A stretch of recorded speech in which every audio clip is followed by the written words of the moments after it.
जय मसीह के दोस्तों, आप सभी को फिर और एक बार स्वागत करता हूं प्रभु यीशु मसीह के महान, पवित्र और मीठे नाम से। आज का इस विषय पे, आज का इस टॉपिक पे बात करेंगे जो कि बहुत ही अद्भुत बातें हैं, जो कि आदम की भटिका में जो ऐसा काला दिन था जिसमें पूरे मानव जाति का पतन हुआ था। इस टॉपिक का साथ आज का मैसेज आप तक परमेश्वर पहुंचाया जा रहा है, परमेश्वर पहुंचा रही है। तो ध्यान से इस बातें को समझे। तो पूरा मानव जाति जो कि उत्पत्ति के अध्याय 3 अध्याय 10 नंबर वचन से मैं पढ़ते जाऊंगा, क्योंकि मैं नंगा था, because I was naked. Genesis 3:10 में नंगा हुआ था। इसी को उद्घाटन यानी कि रेविलेशन की चैप्टर में, प्रकाशित वाक्य की चैप्टर में 3 अध्याय 17 में लिखा है, तू नंगा है, यानी कि नेकेड है। आज का विषय को बहुत ध्यान से सुनना। जितने भी डिनोमिनेशन के लोग हैं, विश्वासी है, ध्यान से सुनना। यीशु के जन्म को इस घटना के साथ जोड़ना होगा। कौन सा घटना? यही वाली घटना जो मैं आपको बताने जा रहा हूँ। बहुत ध्यान से सुनना। जितने भी पास्टर्स अभी मुझे सुन रहे हैं, अगर ये नहीं घटना घटी होती, यीशु को पैदा होना नहीं पड़ता। यस या नो? तो जो यस, जितने भी पास्टर, जितने भी बाइबल को जानते हैं, बाइबल के सो कॉल्ड कॉलर्स है, जानते हैं बाइबल को, अगर ये घटना नहीं घटी होती, क्या यीशु को जन्म की आवश्यकता पड़ती? बिल्कुल नहीं पड़ती। तो असली क्रिसमस क्या है, इससे जुड़ना होगा। उत्पत्ति 3 अध्याय 15 से असली क्रिसमस क्या है? यीशु का पैदा होना, जिसको हम क्रिसमस कहते हैं, उसकी वजह क्या है? ये घटना तो जिसके चलते दोस्तों मैं आप उसके ये स्लाइड को रखने जा रहा हूं। मैं चाहता हूं कि मैं आप इसको समझे। आप ध्यान से समझेगा, ध्यान से सुनिएगा, क्योंकि ये एक ऐसा काला सच है, काला सच है। लिखा है कि आदम की घटना एक ऐसा काला दिन था जिसमें पूरे मानव जाति का पतन हुआ था। टोटल मानव जाति पाप में फंस गए थे, पतन हुआ था। ऐसा काला दिन था। अगर ये घटना नहीं घटती तो यीशु को पैदा होने का कोई मतलब, कोई आवश्यकता नहीं था। और जो ओरिजिनल यीशु था, जो है अभी भी और हमेशा रहेगा, ऑलमाइटी गॉड, अनंत काल का पिता, वही रहता, वही रहता। वो बात अलग है, वो बात अलग है। वो अभी है, वही रहेगा, वो बात अलग है। अभी है और आगे भी रहेगा, ये बात बिल्कुल अलग है। लेकिन कंसेप्ट को मैं समझाने के लिए, तो यीशु को पृथ्वी पर पैदा होना, मनुष्य बनकर आना, क्रूस पे दुख उठाना, पापों के लिए दुख उठाना, क्रूस के ऊपर उसकी आवश्यकता नहीं थी। तो जिसके चलते मैंने लिखा है कि यीशु के जन्म को इस घटना से जोड़ना होगा। तो वचन को पढ़ लेते हैं पहले। उत्पत्ति की अध्याय 3 अध्याय 15 में लिखा है, मैं, ये मैं कौन है? यानी कि परमेश्वर यहोवा कह रहा है, मैं तेरे और उस स्त्री के बीच में और तेरे वंश और उसके वंश के बीच में बैर उत्पन्न करूंगा। तो जब हम वंश को पढ़ते हैं ना, इंग्लिश में ये वंश को लिखा है सीड, SEED, सीड यानी कि बीज। इसका जो ट्रांसलेशन हुआ है रखूंगा मैं, ये बीज जिसको सीड कहते हैं यानी कि वंश, ये बैर उत्पन्न करूंगा, जिसके चलते परमेश्वर ने यहीं पे बता दिया था। ध्यान से सुनना, बैर उत्पन्न करूंगा। इसी पे ही परमेश्वर बता दिया था कि यीशु यानी कि जो ट्रायून गॉड के एक परमेश्वर ने कहा कि ये एक व्यक्ति है, यहीं पे ईसा मसीह, यीशु मसीह, यीशुहा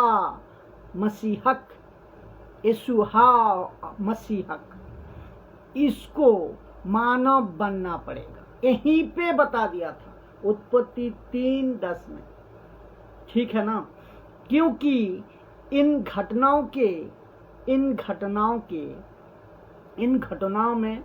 घटनाओं ने आदम की भटिका में आदम और हवा, इन दोनों की आत्मिक महिमा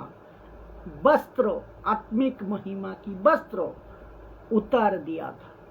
इस घटना में जिस नजर से परमेश्वर इसको देखता था, वो कपड़ा उतर गए थे। तो जिसके चलते अब मैं जो रखने जा रहा हूं, ध्यान देना, लिखा है कि वो एक ऐसा काला दिन था जिसमें पूरे मानव जाति का पतन हुआ था। पूरा मानव जाति नंगा हो गया था उस दिन। वचन कहाँ है दोस्तों? उत्पत्ति 3:10 में, जब परमेश्वर ने पूछा, आदम तू कहाँ है? जबकि परमेश्वर जानता था कि वो कहाँ है, लेकिन वो बताना चाहता था कि तू असलियत में कहाँ है। तो लिखा है, क्योंकि मैं नंगा था, बिकॉज आई वॉज नेकेड। ये है पहली किताब उत्पत्ति की 3:10 और आखिरी किताब रेवलेशन के चैप्टर प्रकाशित वाक्यों के 3 अध्याय 17। इसी बाइबल की तो पहली किताब में आदम और हवा कहता है हम नंगे हो गए हैं, और आखिरी किताब रेवलेशन के चैप्टर में 3:17 कहता है, कलेसिया को भी कहता है, क्योंकि तू कहता है कि मैं तो धनी हूँ, मेरे पास में ये है, लेकिन असलियत में तू नंगा है, नेकेड है। ये लैंग्वेज है साहब बाइबल की, मेरे दोस्त, ये लैंग्वेज है। बहुत ध्यान देना, सुनिए कि पूरे कलेसिया के लोगों, सब जगह का मसीह लोग, ये है असलियत मानव जाति की।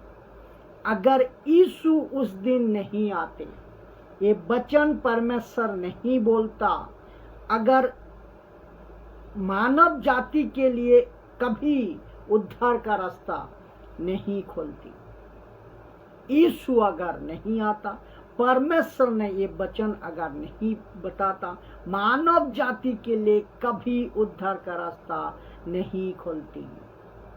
आप जो दारू पीकर क्रिसमस को सेलिब्रेट कर रहे हो ना, त्योहार के रूप में, आप ये नहीं कर पाते।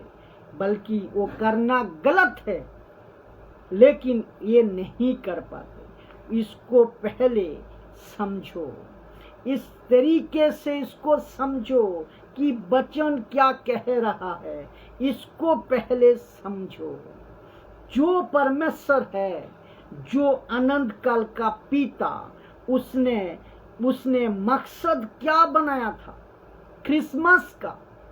अगर इसको नहीं समझे, इसको अगर नहीं समझे आप, तो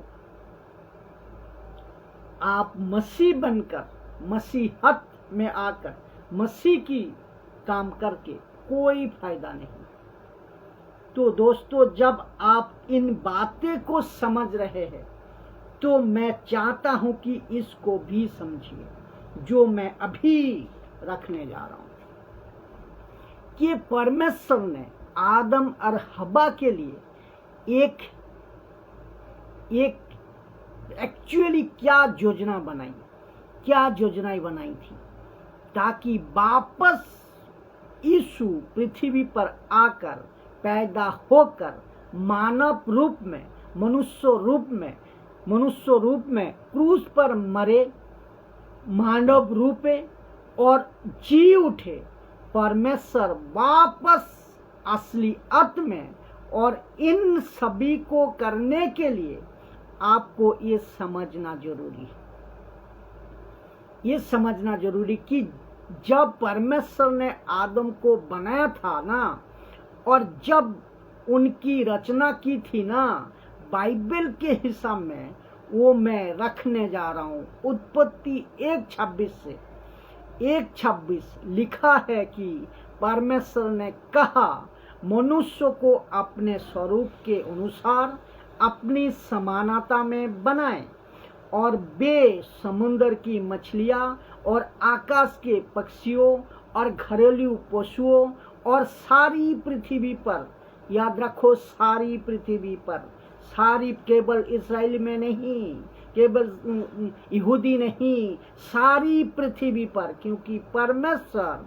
कभी नहीं कहा कि सिर्फ मैं इस्राएलियों को बचाऊंगा, नहीं, अब मैं यहूदियों को बचाऊंगा, नो, नेवर। उसने कहा कि सारी पृथ्वी पर सब रेंगने वाले वो जंतुओं और जो पृथ्वी पर रेंगते हैं, और अधिकार, उस पर अधिकार रखे।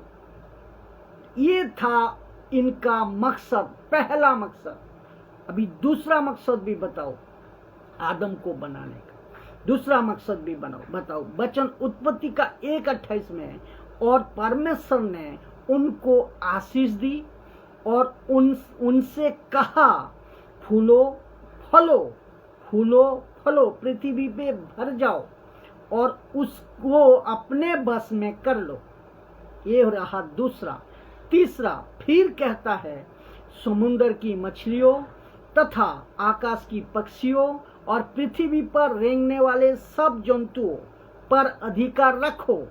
तो देख लीजिए कि अधिकार पहला बोल रहा है वचन में, दूसरा बस में कर लो, तीसरा बार कहता है, फिर कहता है अधिकार। ये था असली मकसद। मैंने आपको थोड़ी देर पहले क्या आपको बताया था कि ये जो सुपरस्टिशंस, अंधविश्वास, अंधभक्ति, आज लोग भ्रम का शिकार हो चुके हैं, और जितने भी सुन रहे हैं, आप यीशु को नहीं मानते हैं, उसके बावजूद भी तुमसे मैं कह रहा हूं कि तुम निकले हैं इसी आदम और हवा के नस्ल से। तुम्हारी जो जेनरेशन है ना, जो जेनोलॉजी, वो आदम और हवा से ही निकली है। मानो या ना मानो, बहस करना है तो आओ मैदान पे। इसको कोई नहीं निकाल सकते। साइंटिस्ट, डॉक्टर, इंजीनियर, पढ़े पढ़े विद्वान, पंडित, जो कोई भी हो, नहीं निकाल सकते। तो ये क्या असली मकसद था? ये था असली मकसद, ये है सच्चाई। तो परमेश्वर इस मकसद के साथ रखा था, लेकिन सुपरस्टिशियस अंधभक्तों, अंधविश्वास के शिकार क्यों हो गए? वो इसीलिए हो गए क्योंकि तुम्हारा परमेश्वर यानी कि तुम्हारा असली बाप, जिसको कहते हैं दुनिया का असली बाप, वो तुमसे अलग हो गए। और ये कब हुआ? उस दिन आदम की घटना, जो ऐसा दिन, काला दिन था जहां मानव जाति पूरा पतन हो गया था, पूरा मानव जाति नंगा हो गया, महिमा का कपड़ा उतर गया। परमेश्वर जिस नजर से देखता था उस नजर से नहीं देख पा रहा है मानव जाति को पूरी पृथ्वी पर, जबकि परमेश्वर महिमा को महिमा में देखना था, लेकिन नहीं देख पा रहा है। तो भाई साहब, परमेश्वर के इस वचन को समझने के बाद अभी तक एक प्रश्न उठता है, इसको आदम और हवा को यानी कि पूरा मानव जाति को बिगाड़ा किसने? ये प्रश्न आपका मन में उठता है। यही तो समझनी है, यही तो मेन चीज है। तो एंट्री होती है अभी पुराना साफ भाटिका, पुराना साफ आदन की भटिका। अब पुराना साफ से मेरा मतलब है सिर्फ आदन की भटिका तक नहीं। जब परमेश्वर इस लैंग्वेज को यूज करता है प्रकाशित वाक्य 12:9 में, प्रकाशित वाक्य 12:9 में, जो कि मैं रखूंगा, और पुराना साफ को एक नाम भी देता है, इंग्लिश में नाम भी देता है, वो भी मैं रखूंगा। तो ये सिर्फ आदन की भटिका तक बात नहीं हो रही है, उसके पहले की भी बात हो रही है। क्योंकि जब लूसीफर नीचे फेंका गया उसको नाम मिला क्या? पुराना साफ। मैं बताऊंगा आपको। लिबरेशन चैप्टर प्रकाशित वाक्य 12:9 में कहता है कि वहाँ बड़ा अजगर अर्थात वही पुराना साफ जो इब्लिस और शैतान कहलाता है। इसका मतलब क्या है कि आदम की भटिका में पहले की कहानी, आदम की भटिका के पहले की कहानी, ये तब से ऐसी हरकत में है। इंग्लिश में लिखा है the great dragon was cast out, that serpent of old, called the devil and Satan, who deceives the whole world, पूरे जगत को बढ़ाने वाला। जी हाँ, इसकी एंट्री होती है आदम की वाटिका में। तो जिसके चलते उस वचन के पास फिर लेकर चलता हूँ, जो उत्पत्ति 3:15 में लिखा है कि मैं तेरे वंश और उसके वंश के बीच में बैर उत्पन्न करूंगा। लिखा है, मैं इसको भी समझो, and I will put enemy between you and the women. और लिखा है कि and between your seed and her seed. तो आपको ये समझना होगा, दुश्मन बैर उत्पन्न करूंगा। और जब मैंने कहा था कि सीड यानी कि वंश, अभी आपको ये समझ आ गया। और ये जिसको हिब्रू में मूसा के द्वारा कहा था कि जीरा, और ये प्लूरल भी होता है और ये सिंगुलर भी होता है। सीड यानी कि जीरा, बीज। यीशु वो वंशज बनकर आया मानव जाति के लिए। यीशु वो बीज बनकर आया मानव जाति के लिए। और वो ये बीज कहाँ पैदा हुआ? एक औरत के द्वारा। कुछ मुस्लिम स्कॉलर्स कहते हैं ऐसे कैसे हो सकता है? मरियम कैसे बिना शारीरिक संबंध के बच्चा पैदा कर सकता है? हे भाई, ऊपर जो बैठा है ना, वो सबका बाप है। जो सिस्टम को तुम जानते हो ना, ये एग्जाम्पल देता हूं मैं, एक साधारण सा चीज आपको बताता हूं जो कि आप समझ जाओगे। जो कि टेलीविजन के जो न्यूज देखते हो, जो टेलीविजन के रिमोट है, जो रिमोट होती है, जो कि आप चैलेंज को जाम करके देखते रहते हो, तो आप रोज इस्तेमाल करते हो ये चीज को। तो वो जो रिमोट है ना, चलती किस में है? बैटरी में चलती है। ठीक है, अगर इसमें बैटरी नहीं डालेंगे तो तुम जमीन आसमान भी एक कर दो तो कुछ नहीं होगा, वो नहीं चलेगा। तुम जमीन आसमान एक कर दो, कुछ नहीं होगा, क्योंकि उसको ऐसे ही बनाया गया है। ठीक है ना। लेकिन जिसको हम परमेश्वर कहते हैं ना, वो कैसे भी कर सकता है, कैसे भी कर सकता है। ये बात को आपको दिमाग में गांठ बात को रख लो। तो सुनिए, तब परमेश्वर ने मानव जाति को बचाने के लिए अपना एक बीज औरत में बोया। और मरियम के बारे में ज्यादा नहीं कहूंगा क्योंकि ट्रैफिक बहुत बड़ा है, बाद में वीडियो को बनाऊंगा, क्योंकि लंबा ट्रैफिक के कारण मैं थोड़े रखूंगा। इसीलिए तो मरियम के बारे में बिल्कुल साफ कहा है, उसका किसी प्रकार शारीरिक संबंध नहीं हुआ। उसकी मांगनी हुई थी, एंगेजमेंट हुई थी जोसेफ से, दैट्स इट। और पवित्र आत्मा उस पे छाया करेगा और वो पुत्र जनेगी, यानी कि वो बीज को पैदा करेगी। और वो बीज इतने पेड़ पैदा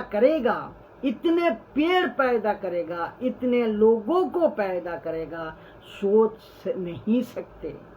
जिसके चलते क्रिसमस सुसमाचार का दिन है, क्रिसमस एक संदेश का दिन है, क्रिसमस किसी को मैसेज सुनने का, यीशु की मैसेज सुनने का दिन है। क्रिसमस यीशु के बारे में उन काले दिन को याद दिलाने के लिए ये दिन को आपको समझना है। क्रिसमस इनको बताने के लिए, उस काले दिन को याद कराने के लिए ये दिन है कि तुम्हारी असलियत ये थी, लेकिन किसी ने तुमको फंसा दिया। क्रिसमस वो बीज है जिसकी प्रोफेसी हुई थी और यहाँ से यानी कि आदम की वाटिका से स्टार्ट हो गया था। क्रिसमस स्टार्ट हो गया था 2023, 24, 25 साल से पहले नहीं, सब यहीं से शुरू हो गया था, उत्पत्ति के अध्याय से। मेरे दोस्तों, क्या अद्भुत है, क्या गजब है। आदम की वाटिका से शुरू हो गया था क्रिसमस। दोस्तों, जय कैसे लग रहा है टाइप कर को बताएं।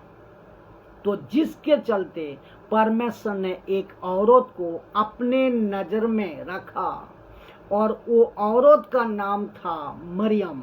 वो मरियम कौन सी जात की होगी, उसकी फिर डिजाइन की गई।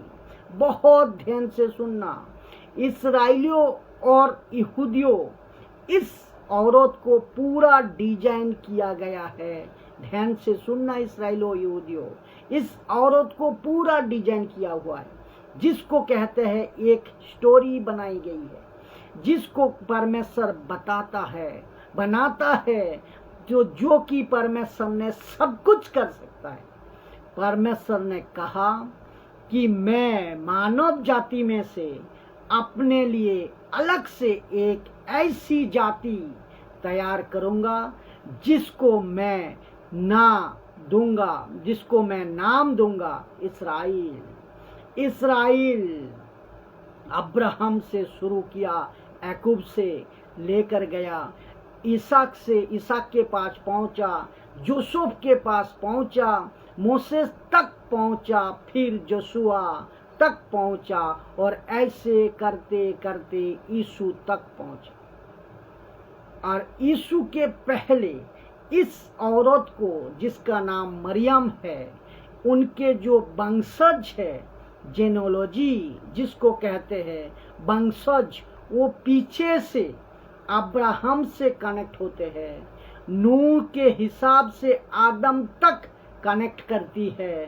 ध्यान से सुनना, इस औरत को यहूदी बनाकर ही लोगों के बीच में लाना था, क्योंकि उस वक्त की बात कर रहा हूं मैं। बाकी किसी जाति के में से पवित्र कुमारी नहीं लाना चाहता था और नहीं ला पाएगा, क्योंकि उनको सब कस्टम, सिस्टम, प्लान फॉलो करना था। ये प्लान मापिक पूरा हुआ, ये प्लान मापिक हुआ है।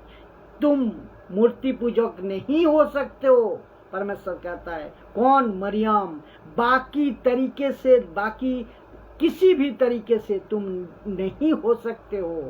तुम सांसारिक जीवन नहीं जी सकते हो। मरियम, तुमको ये पैटर्न को फॉलो करना होगा, ये नियम को फॉलो करना होगा। और जिस यीशु को तुम्हारी कोख में पैदा करवाऊंगा, उसका एक स्ट्रक्चर मैंने एक बना कर रखा है, परमेश्वर कहता है, रखा है। और वो टैबरनेकल से स्टार्ट होता है, टैबरनेकल से स्टार्ट होता है। और हम अगर टैबरनेकल की स्टडी करें तो उसमें A to Z टोटल 1 से लेकर 100 तक आपको यीशु ही दिखेगा, यीशु ही दिखेगा, जीसस ही दिखेगा। अद्भुत डिजाइन किया हुआ इस उनमें यीशु को पृथ्वी लाने का प्लान, उस बीज को, उस वंशज को, और वो मरियम ही थी। और यही बीज थी कि परमेश्वर को एक इस्राएल चाहिए था, एक राष्ट्र चाहिए था। परमेश्वर को इस्राएल में से एक जाति चाहिए था, और वो यहूदी, वो है यहूदी, वो है यहूदी। और तब यीशु पैदा हुआ, तो जिसके चलते आइजाया 7:14 एक प्रोफेसी करता है। दोस्तों, क्या लिखा है देखिए, इस कारण प्रभु आप ही तुमको एक चिन्ह देगा, एक संकेत, एक चिन्ह देगा, एक साइन देगा, चिन्ह। और कहता है कि सुनो, एक कुमारी गर्भवती होगी, ये चिन्ह देगा, एक कुमारी गर्भवती होगी और एक पुत्र जनेगी, और उसका नाम इमानुएल रखना। इसका मतलब क्या है? इमानुएल का मतलब परमेश्वर हमारे साथ है। इसका मतलब जिस दिन बच्चा पैदा होगा, परमेश्वर हमारे साथ है। आपको याद रखना होगा कि आदम का मकसद क्या था? आदम का मकसद था पृथ्वी को अधिकार में रखे। आदम और हवा को बनाने का पीछे मकसद क्या था? कि पृथ्वी को फैल जाए, पृथ्वी में फैल जाए। उसको लेकर कह सकते हैं, उसको लेकर कहता है, यानी कि इसको फिर से याद दिलाओ, पृथ्वी में फैल जाओ, फिर से याद दिलाओ कि इमानुएल यानी कि परमेश्वर हमारे साथ है, परमेश्वर हमारे साथ है।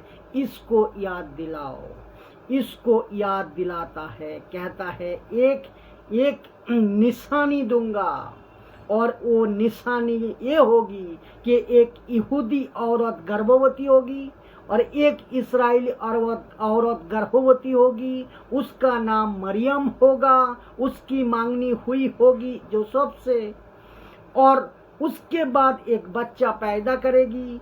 लिखा है कि कुमारी गर्भवती होगी, पुत्र को जन्म देगी, बेटा सन, और उसका नाम रखा जाएगा Emmanuel.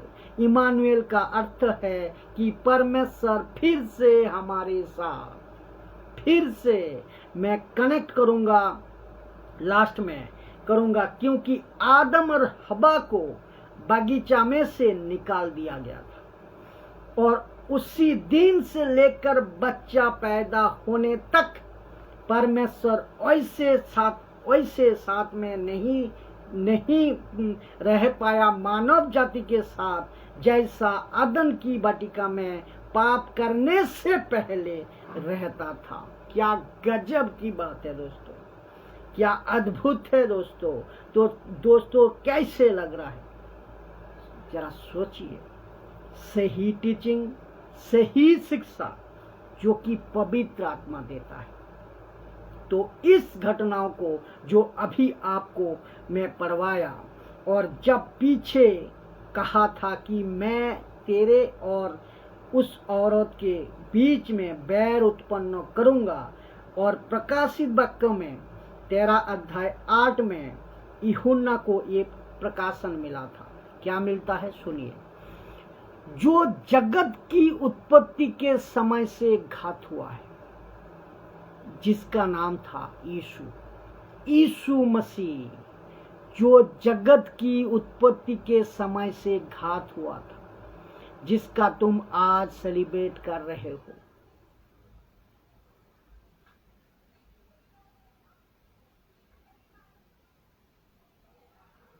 Thank you Jesus.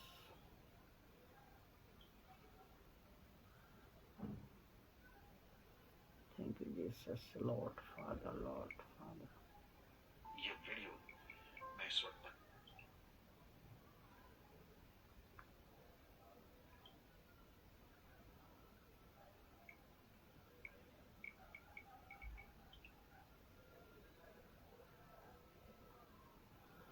Thank you, Jesus. Thank you, Jesus. Lord, Father, Lord, Father, Lord. तो मैं जहाँ था वहीं से फिर शुरू करता हूँ। ठीक है, सुनिए, ध्यान से सुनिए। आपको एक कनेक्शन देता हूँ। हाँ, जहाँ था, जिसका तुम आज सेलिब्रेट कर रहे हो। Who was slain from the foundation of the world, लिखा है। तो यीशु उस दिन क्रूस पर मर गया था। लिखा है कि जगत के उत्पत्ति के समय से घात हुआ है। अभी आपको एक कनेक्शन देता हूँ। कैसे सुनिए, कैसे सुनिए ध्यान से। आदम की भटिका में, मैं आदम की भटिका में आपके फिर ले चलता हूँ। ठीक है, वचन का पास ले चलता हूँ। देखिए, उस वक्त में उत्पत्ति का अध्याय 3 अध्याय 21 में जब परमेश्वर ने कहा था कि अब इसको निकाल देता हूँ। किसको? आदम को, आदम और हवा को अब इसको निकाल देता हूँ। लेकिन उसके पहले एक जानवर मरा था, एक जानवर, एक एनिमल मरा था। लिखा है कि उत्पत्ति 3:21 में लिखा है कि यहोवा ने, यानी कि यहोवा परमेश्वर ने आदम और उसकी पत्नी के लिए चमड़े का अंगरखे बनाकर उनको पहना दिए। समझ गया?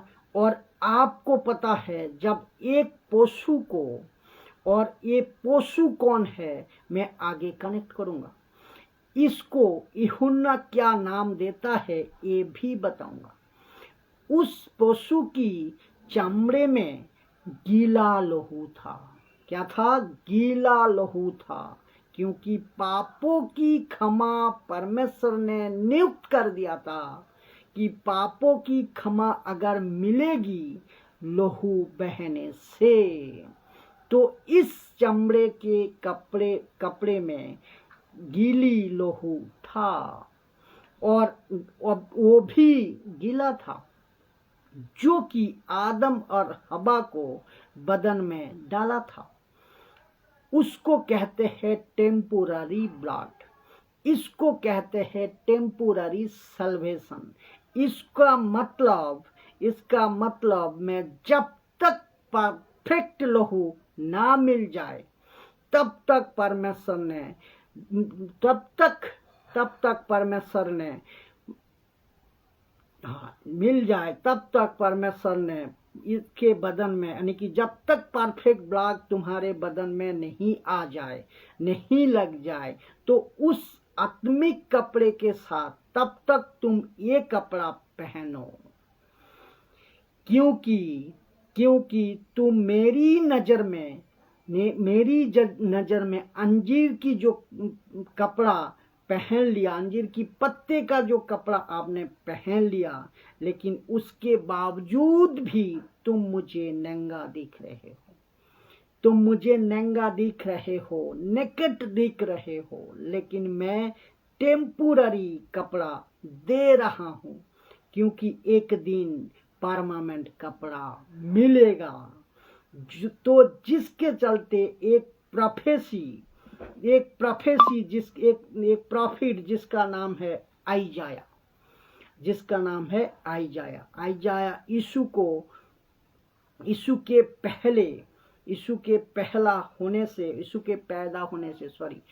के पैदा होने के 700 साल पहले जिसको लिखा है कि आइजाया प्रोफेसी की थी 700 BC अबाउट मसाया, यानी आइजाया भविष्यवाणी ये की थी, क्या की थी कि देखो एक पैदा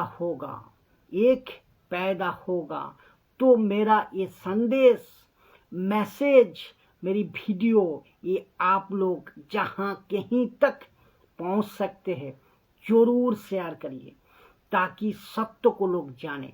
तो ऐसे बात नहीं है कि परमेश्वर की तरफ से दिया हुआ बात है, ये मेरी तरफ से मेरी बात नहीं है, ये परमेश्वर की तरफ से दिया हुआ बात है जो मेरी जबान से परमेश्वर बुलवा रही है। तो ऐसे ये मेरी आवाज बहुत ध्यान से सुनना कि और दोनों कान खुलकर सुनना, क्योंकि इस मसीहा की प्रोफेसी ऐसे व्यक्ति ने कि यीशु के पैदा होने से 700 साल पहले, जिसका नाम है आइजाया। उसने देखा तक नहीं था, लेकिन उसने 700 साल पहले ये प्रोफेसी कर दी थी कि इस प्लेनेट के ऊपर इस आदम और हवा को, जिसको कपड़े लूसीफर उतार दिया था पुराने सांप ने, शैतान ने, उसको फिर से कपड़ा पहनाने के लिए एक मसीहा पैदा होगा, और उसको यशाया 2 नाम देता है, मसाहा बिन यूसुफ और मसाहा बिन डेविड, ये 2 नाम देता है। तो यूसुफ का बेटा, दाऊद का बेटा, यानी कि दूसरे भाषा में यूसुफ आता है दाऊद के वंशावली में। और वंशावली में क्यों हिस्ट्री चाहिए? वंशावली क्योंकि हिस्ट्री चाहिए, इतिहास चाहिए। कोई भी ऐसा ऐरा गैरा मसीहा नहीं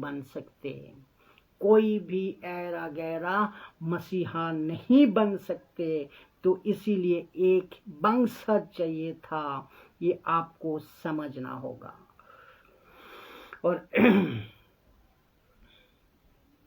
और यहूदियों को अच्छे से पता था कि ये मसीहा कौन होना चाहिए और कैसा होना चाहिए, जिसको आज हम बाइबल कहते हैं ना।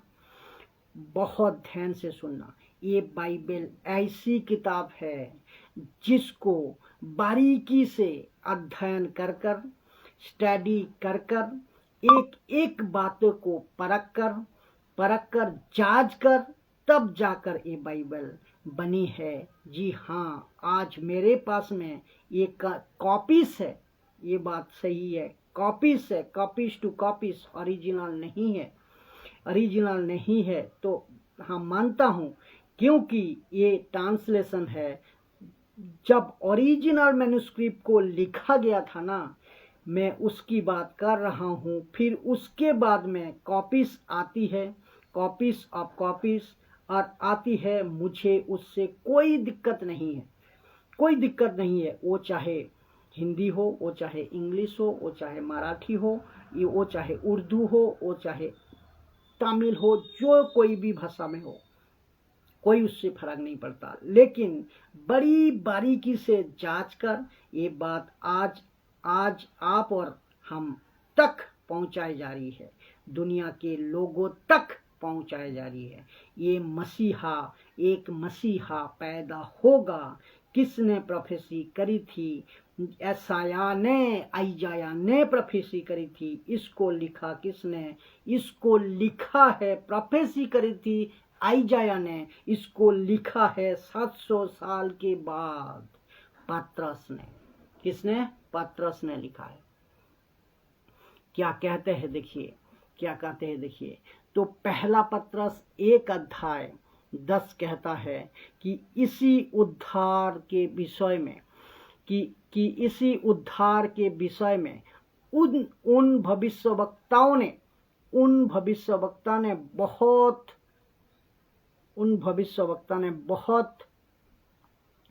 ढूंढ ढांड, लिखा है ना, मैं क्या बताया अभी, जांच पड़ताछ कर को लिखा गया है। तो लिखा है ढूंढ ढांड और जांच पड़ताछ की। और मैं फिर कहता हूँ, लिखा है बहुत ढूंढ ढांड और जांच पड़ताछ की और करके ये प्रोफेसी करी की, ये भविष्यवाणी करी की। लिखा है जिन्होंने उस अनुग्रह के विषय में जो तुम पर होने पर था भविष्यवाणी की थी। ये आपको समझ आ गया होगा। तो वचन 11, उन्होंने उस बात की खोज की, देखो यहाँ भी लिखा है खोज की, जो कि मसीहा का आत्मा जो उनमें था। तो उस यशायाह व्यक्ति का अंदर था मसीहा की आत्मा, यानी कि पवित्र आत्मा। तो पतरस का अंदर जो लिख रहा है, उनका अंदर भी मसीहा का आत्मा था। भविष्य, इसीलिए भविष्यवाणी उसमें मसीहा आत्मा भविष्यवाणी कराई। किसको? यशायाह का द्वारा। और लिखा किसने? जो लिख रहा है पतरस, उसको भी पवित्र आत्मा ने, मसीहा के आत्मा ने पतरस के द्वारा लिखवाया। तो मसीहा के आत्मा, यानी कि जिस क्रिसमस जिसके आज आप मना रहे हो, जिसको आज हम सेलिब्रेट कर रहे हैं, और मैं और आप उनका प्रचार कर रहा हूँ, कहता है कि ये वही यीशु था जिसका आत्मा उसमें थी, तब पहले से ही थी। मसीह के दुखों की, लिखा है, और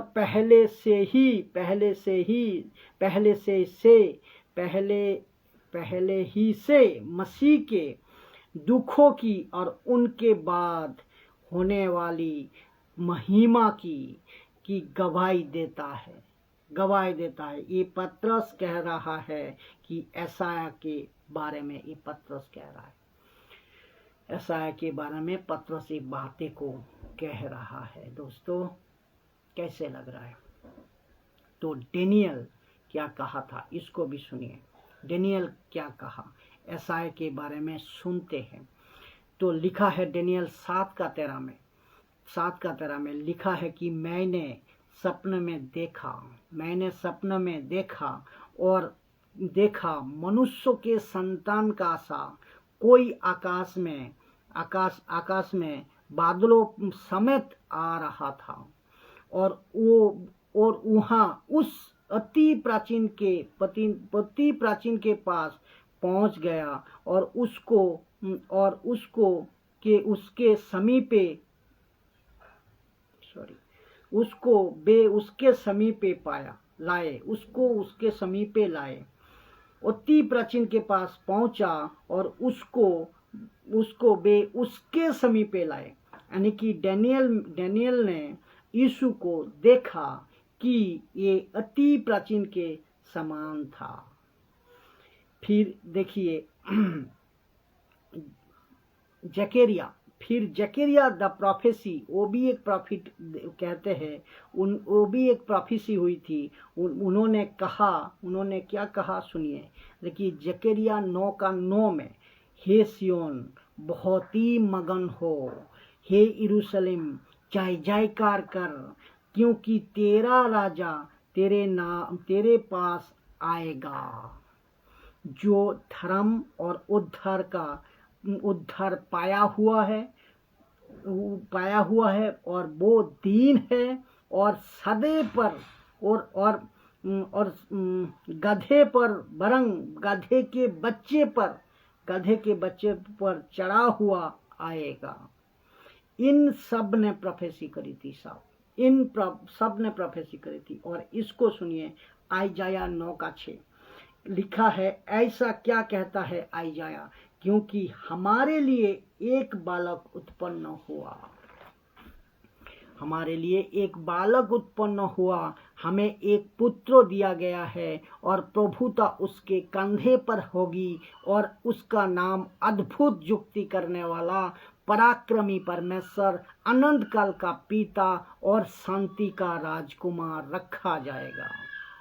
वचन 7 ये कहता है, उसकी प्रभुता सदा बढ़ते रहेगी और उसकी शांति का अंत ना होगा। इसीलिए वे उसको दाऊद की राजगद्दी पर इस समय से लेकर सर्वदा के लिए न्याय और धर्म के द्वारा स्थिर किए और सामने रहेगा। सेनाओं के यहोवा की धुन के द्वारा ये हो जाएगा। सेनाओं की यहोवा की धुन के द्वारा ये हो जाएगा। इन सब ने यीशु को क्रिसमस की, जिसको आज आप इन सब ने यीशु के क्रिसमस की, जिसको आप मानते हैं, इसकी प्रोफेसी की थी दोस्तों। तो इसी आइजाया ने 53:1 से क्या कहता है, देखिए। Thank you Jesus, Lord father, worship father. जो समाचार हमें दिया गया उसका किसने विश्वास किया। 53:1 जो समाचार हमें दिया गया है उसका किसने विश्वास किया और यहोवा का भुजबल किस पर प्रकट हुआ। वचन 2 क्योंकि वहां उसके सामने अंकुर की नाई और ऐसे वहां उसके सामने थोड़ी। Thank you Jesus, sorry. Worship father, Lord father. हाँ, तो जहां था मैं, वचन 2 कहता है, आइजाया 53, हाँ यहीं से पढ़ता हूँ। क्योंकि वहां उसके सामने अंकुर की नाई और ऐसे जड़ के समान उगा जो निर्जल भूमि में से फूट निकले। यीशु का पैदा होना। और अभी जो मैं बताते आ रहा हूँ, यीशु राजा है, दाऊद के गद्दी पर आज राज करेगा, जो मैं बताते आ रहा हूँ। तो लेकिन जो यीशु पैदा हुआ है ना, वो इतना नीचे गया, मैं रखूंगा, वो तुच्छ जाना गया। लिखा है कि एक अंकुर के बीज के समान निर्जल भूमि में फूट निकला, जहाँ पे पानी नहीं आता, जहाँ पे सूखा पड़ा है। और ऐसा क्यों कहता है आइजाया? इसका मतलब है आदम जितना नीचे गया, मानव जाति जितने नीचे गई, गिर गई बीमारी में, परमेश्वर से अलग होकर लूसीफर उसको इतना गंदा कर दिया, इतना नीचे गिरा दिया।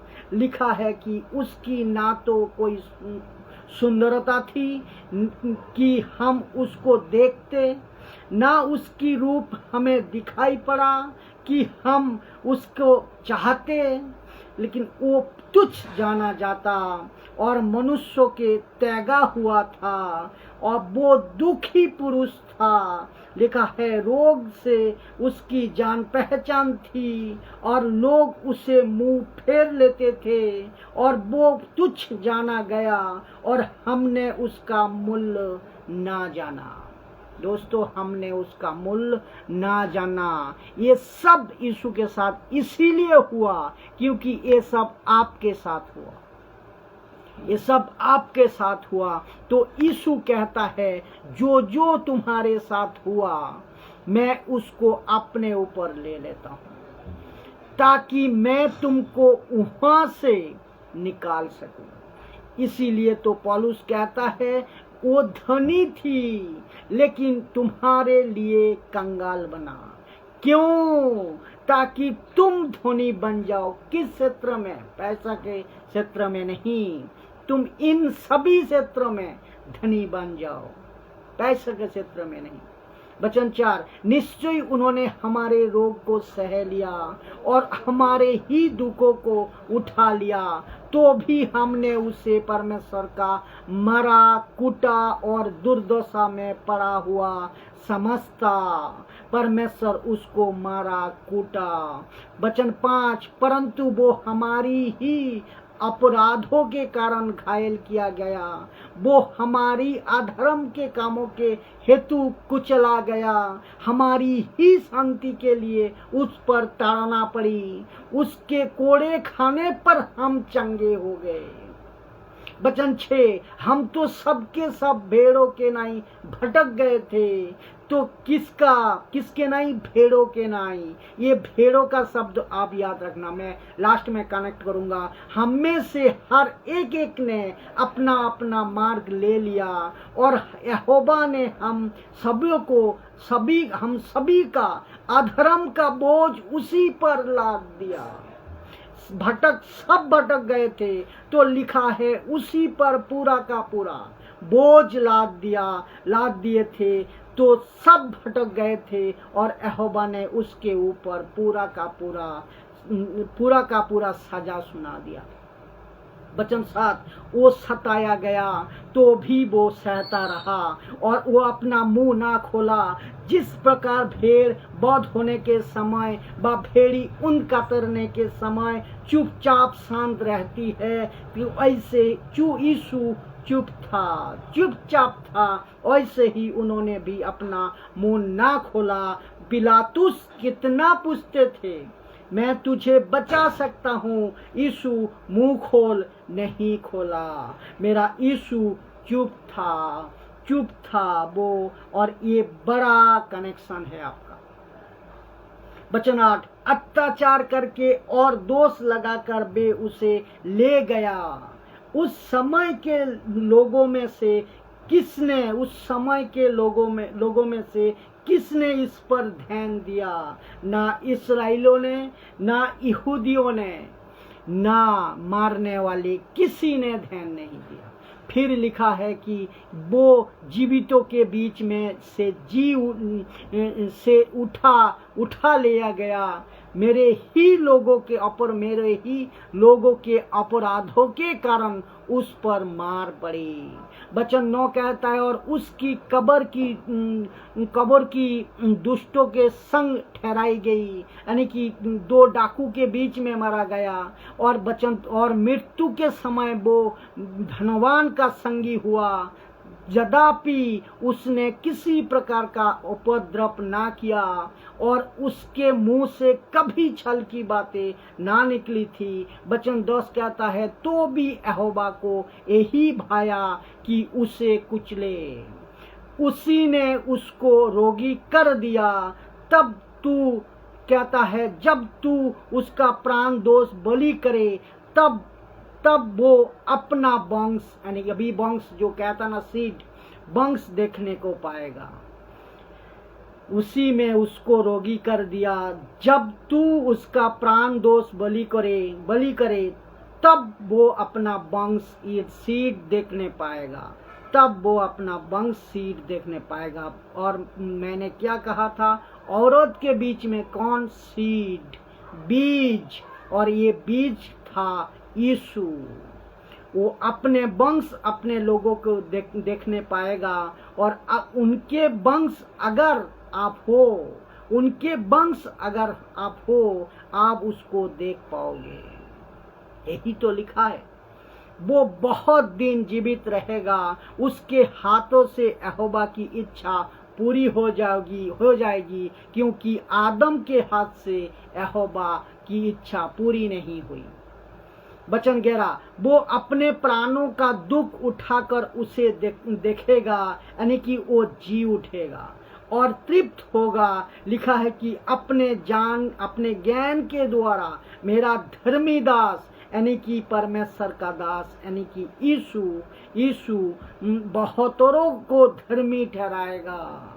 उसने मुझे धर्मी ठहराया, मैं जिसके चलते मैं आज आपका पास ये प्रचार कर रहा हूँ यीशु मसीह का। और लाखों करोड़ों लोग जो दुनिया में यीशु को मानते हैं, यीशु को जिंदगी दी है, वो धर्मी ठहराया जाते हैं, वो सब धर्मी ठहराया जाते हैं। और उनके अधर्म के कामों को बोझ आप उठा लेगा। इसका मतलब पूरी मानव जाति का अधर्म का बोझ यीशु खुद उठा लिया। वचन 12, इस कारण मैं उसे महान लोगों के संग भाग दूंगा। अनंत काल की जीवन की बात चल रहा है यहाँ, ठीक है, बात कर रहा है। और वो क्या लिखा है, हाँ, सामर्थ्यों के साथ, और वो सामर्थ्यों के संग लूट बांट लेगा, क्योंकि उसने अपना प्राण मृत्यु के लिए उंडेल दिया। वो अपराधियों के संग गिना गया, तो भी उसने बहुतों को पाप का बोझ उठा लिया और अपराधियों के लिए विनती करता है। इब्रानियों 7:25 आपको याद होगा। अभी भी यीशु प्रार्थना कर रहा है कि लोगों की उद्धार हो, सब लोगों की उद्धार हो। आज का मैसेज ये है, लास्ट पार्ट में आपको जा रहा हूं जल्दी। जेनेसिस 3:23 में हुआ क्या था पता है? जेनेसिस 3:23 में हुआ क्या था पता है? जब परमेश्वर ने देखा कि आदम बिगड़ चुका है, आदम जात बिगड़ चुकी है, पूरी मानव जाति बिगड़ चुकी है, अब जो बटिका है ना, मैं उसको मैं रख नहीं सकता, तो जिसके चलते परमेश्वर ने उसको आदम की बटिका से निकाल दिया। किसको? आदम और हवा को। और परमेश्वर ने स्वर्गदूतों को पहरा देने के लिए बटिका के चारों ओर के चारों, ताकि ये ना घुस सके, वो चारों ओर की एक तलवार घूमती थी। दूसरे शब्द में ध्यान से सुनना, वो भाटिका के दरवाजा यानी कि गेट बंद हो जाएगा, और वो दरवाजा बंद हो गया। इसके लिए किसके लिए? उस आदम के लिए, यानी कि पूरी मानव जाति के लिए। लेकिन प्रेज गॉड, परमेश्वर का धन्यवाद हो, क्रिसमस के लिए परमेश्वर का धन्यवाद हो अगर 26 दिसंबर, क्योंकि हमारे पास में एग्जैक्टली बाइबल में डेट नहीं है, ना हिस्ट्री में है। अगर 25 दिसंबर वो दिन है, तो मैं परमेश्वर का धन्यवाद देता हूँ कि मानव जाति यहाँ मानव जाति, नॉट ईसाई, नॉट क्रिश्चियन, नॉट जूइश, पूरी मानव जाति की बात कर रहा हूँ, पूरी दुनिया की बात कर रहा हूँ। उनके फिर से इसी दरजा पे जो दरवाजा बंद हो गया, इसी दरवाजा पे आने का मौका मिले। यीशु पैदा हुआ तब पूरी मानव जाति बच गई। आदम की बटिका की जो दरवाजा बंद हो गई थी वो बंद हो गया, तो वो दोबारा ये दरवाजा यीशु के मरते ही ये खुल गया। यीशु क्रूस पे बलिदान होते ही, जैसे ही यीशु क्रूस पे बलिदान हुआ, मंदिर का पर्दा ऊपर से नीचे तक फटकर वैसे ही मानव जाति के लिए ये दरवाजा खुल गई। और तब जाकर यीशु कहता है यूहन्ना 7:10 में, भेड़ों का द्वार मैं हूँ। वहाँ पढ़वाया था ना, भेड़ों का द्वार मैं हूँ। तो लिखा है, आपको याद आ गया कि यशायाह के किताब में ध्यान रखिएगा, बताया था मैं भेड़ों को याद रखो। यीशु अपने भेड़ों को खुद दरवाजा बनकर कलकत्ता, मुंबई, चेन्नई, पंजाब, यूपी, उत्तराखंड, विश्व भर दुनिया के, वो रांची, झारखंड, जहाँ कहीं भी विश्व का हर एक कंट्री, जहाँ जहाँ यीशु का एक्लेसिया खड़ी है, उन लोगों के लिए वो दरवाजा है। इसीलिए लिखा है कि मैं भेड़ों का द्वार हूँ, आई एम द डोर। तो अभी जो मेरी मैसेज सुन रहे हैं, ये द्वार सबके लिए अभी भी खुला है। मत्ती की किताब 1:21 कहता है, वो पुत्र जनेगी और तू उसका नाम यीशु रखना, ये क्योंकि वो अपने लोगों का उनके पापों से उद्धार करेगा। ये दरवाजा वो यीशु है। यीशु पर विश्वास जो करेगा, मन से और मुंह से प्रभु बल को स्वीकार करेगा, उसका उद्धार कंफर्म, पक्की बात है। यीशु पूरी मानव जाति के लोगों के लिए दरवाजा है।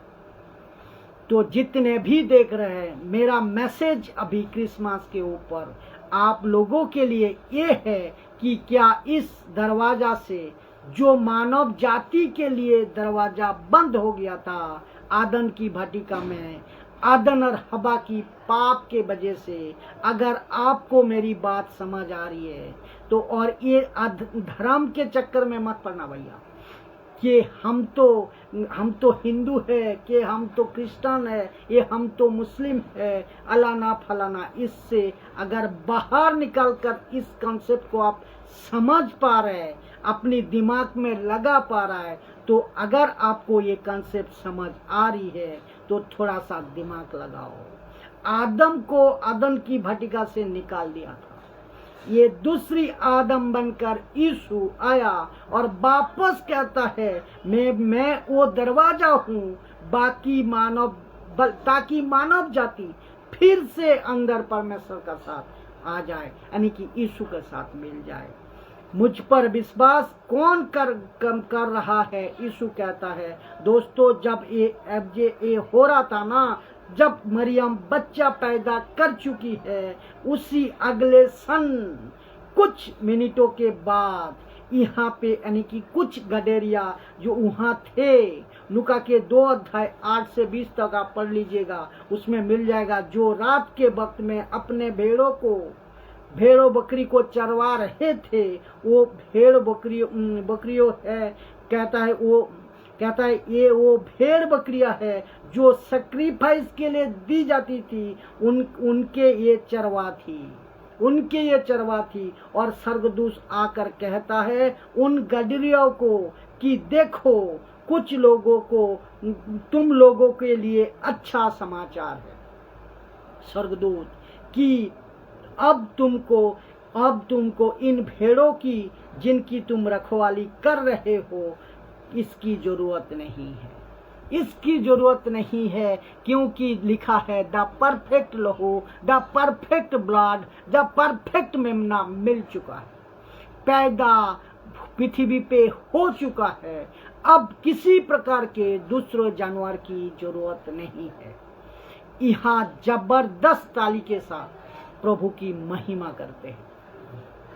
स्तुति हो पिता, महिमा हो प्रभु। कहते हैं कि स्वर्गदूत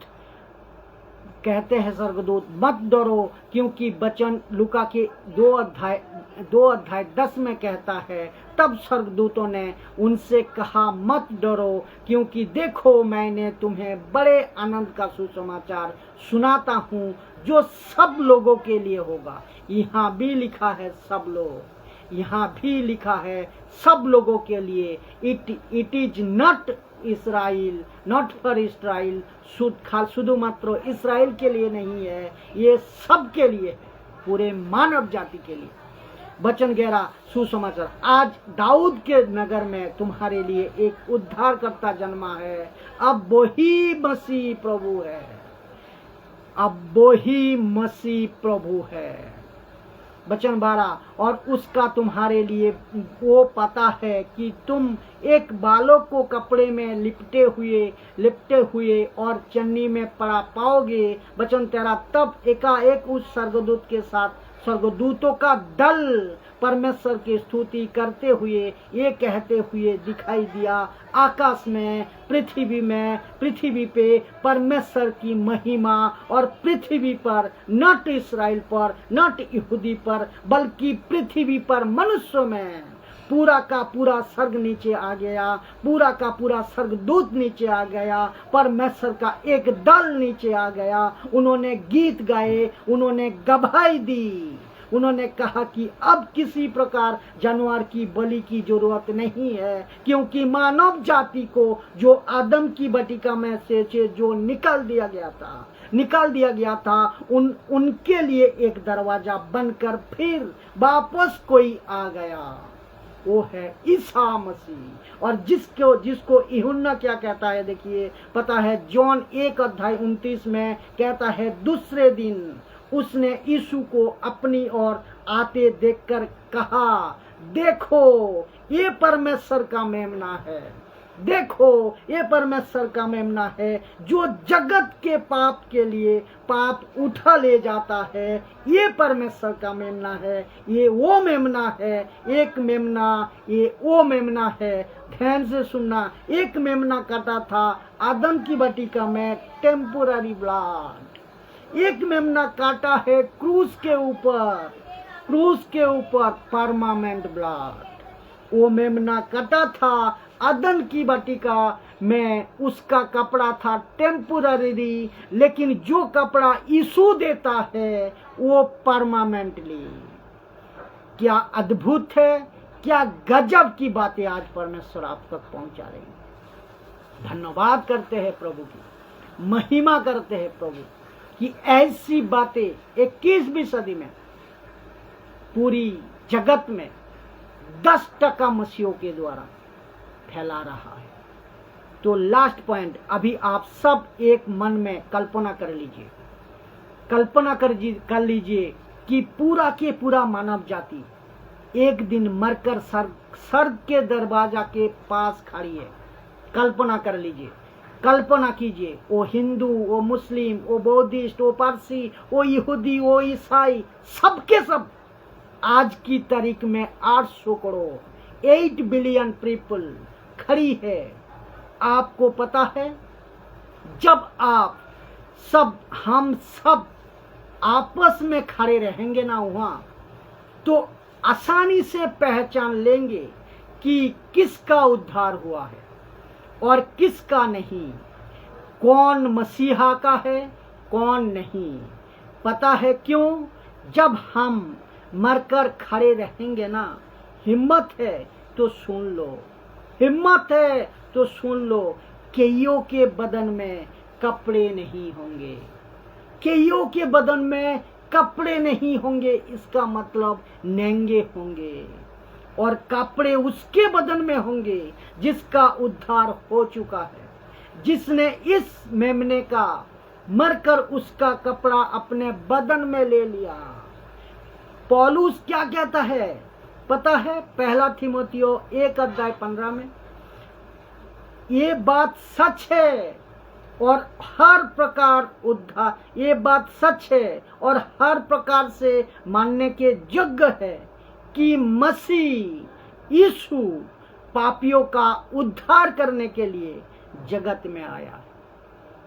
मसीह यीशु पापियों का उद्धार करने के लिए जगत में आया है। जितने इस